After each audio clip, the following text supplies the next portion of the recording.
Vous êtes encore là? Bon, alors continuons. Aujourd'hui, je vais vous présenter le premier SCP que j'ai rencontré durant ma carrière de classe D. D'après ce que je lis, il s'agit de SCP-173. Il s'agit d'une statue composée de barres d'armature et de béton comportant des traces de peinture aérosol de marque Krillon. Cette stupide statue semble inanimée, mais en tout cas extrêmement docile. En fait, la première fois que je l'ai vue, moi et mes deux autres collègues étions juste venus passer le ménage, mais je suis sûr qu'ils avaient un autre projet en tête. En effet, le point fort de cette statue est qu'il ne fallait perdre aucun contact visuel avec elle, sinon elle vous briserait la nuque ou vous tuerait par strangulation. Le seul moyen d'éviter la mort, c'est de la regarder. Voilà pourquoi ils nous ont envoyés à trois.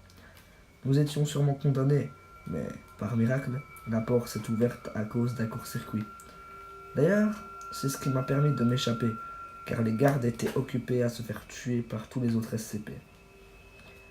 Je vais vous donner un peu plus d'informations sur cette statue de malheur. Elle est déjà transférée au site 19 depuis 1993, par des origines maintenant inconnues.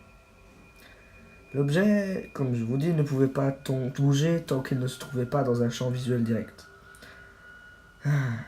C'était vraiment horrible cette expérience, une des pires. D'ailleurs, le personnel a rapporté avoir entendu des bruits de grattement provenant de l'intérieur du conteneur lorsque personne n'est présent à l'intérieur. Donc, pour moi, elle pourrait quand même être inanimée, malgré les idées que se font le personnel.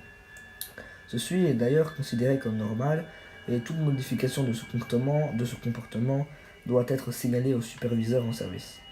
D'ailleurs, je ne vous en ai pas parlé, mais sur le sol, comme vous le remarquez, il y a une espèce de substance brun rougeâtre.